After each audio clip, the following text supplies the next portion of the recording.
When you go in with a really bold lip color, at minimum, you want two things to happen. One, you want it to be long lasting, and two, you want it to look crisp, sharp, and clean when it's applied. So in today's video, I'm gonna walk you through the 6 steps that you should be taking to apply a bold lip color to achieve those 2 goals. Okay, you guys, so for step 1 in this process, we need to prep the lips. So real step 1 is before you go in with the rest of your makeup, you wanna put on a really hydrating balm. That way that can absorb as much as possible while you're finishing the rest of your makeup before we go in and clean the lips. I have been using Aquaphor Lip Repair lately. I've really been loving that. Step number 2, once the rest of your face is done, you want to clean the surface you're gonna be working with, your lips. So to do that, I like micellar water with a cotton ball, cotton pad, and you're just gonna put a little bit on there and then wipe off any remaining balm, lip oils, etc. So now you have a nice clean surface to be working from. Step number 3, we're actually gonna start by evening out your lip tone. So to do that, I like to just take whatever foundation is left over on my brush from my makeup application.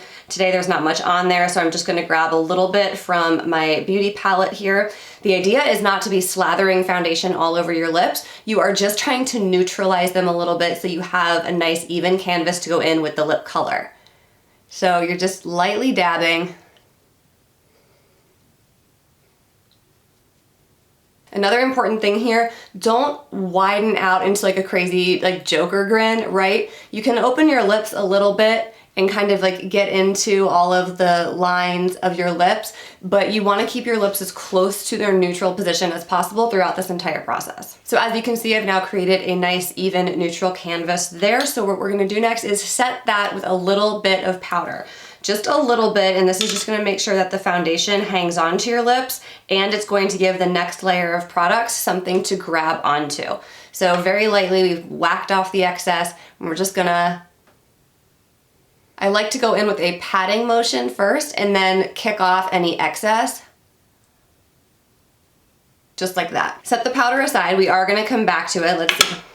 What step are we on now? 4. For the next step, you're going to be going in with a lip liner. I always like to sanitize my lip liners with a little bit of rubbing alcohol and then just wipe that with a clean tissue, paper towel, whatever you have. And then we're gonna go in and we're gonna line the lips. Whatever lip color you are using, you wanna try to use something that's kind of in the same color family, but it does not have to be an exact match for the shade that you're using. So just to demo this, today I am using NYX Professional Makeup Suede Matte Lip Liner in the shade Sandstorm, which is this sort of almost ruddy brownish brick color. And the lipstick I'll be using afterwards is NARS Bad Reputation, which as you can see is a very fire engine red lip color. It's still gonna work. So when we go in with our lip liner, I'm not oval lining or overlining or anything. I'm just gonna be lining my lip shape.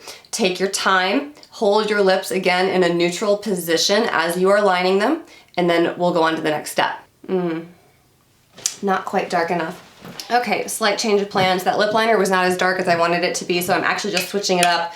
Still not a red lip liner, but I'm gonna be using MAC's Whirl, which is very similar, just maybe slightly more pink than what the NYX one was going to be.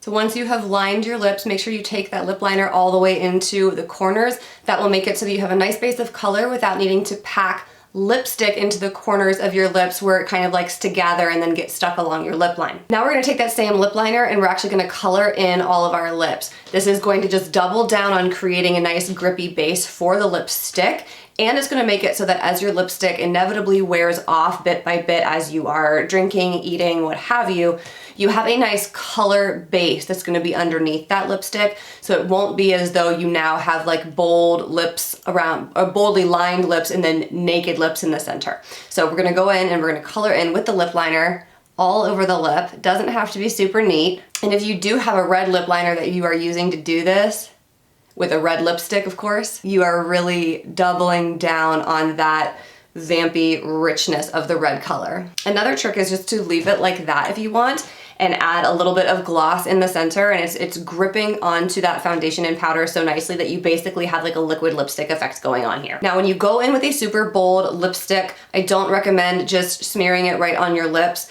I like to take a small detail brush, at least to do the outer edge, just to make sure that it's going on nice and even and you are getting a really sharp line around the outside. That way you have less to clean up with makeup remover and concealer if you do go outside of those lines. So I have this lip brush here. I'm just going to go in with some of this Bad Reputation color, and I'm just gonna start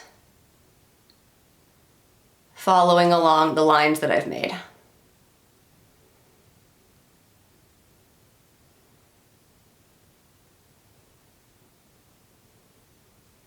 And then once you are happy with that and you've sort of moved away from the very outer edge of the lip, then you can go in right from the stick if you want to fill in the meatier part towards the center. Okay, so you can see I got a little bit cocky and I messed up my shape here on the upper edge of my lip. No big deal. If you do that, you just want to get a brush with some synthetic bristles, super thin, the way that you would use for like a gel eyeliner, and a little bit of your micellar water. I'm gonna just actually put this on a tissue first and then dip my brush into that. And then once you've corrected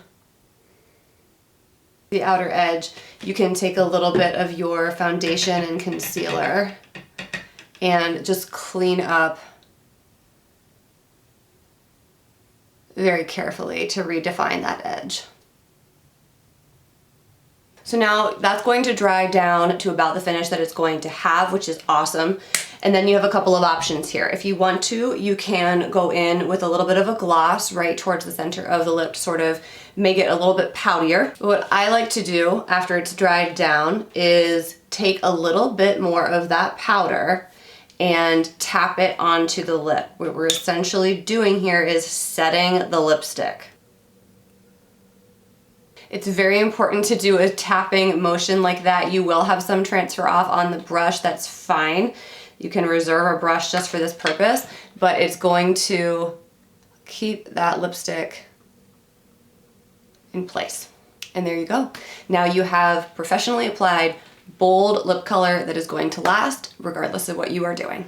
Thanks for watching. I'll see you in the next one.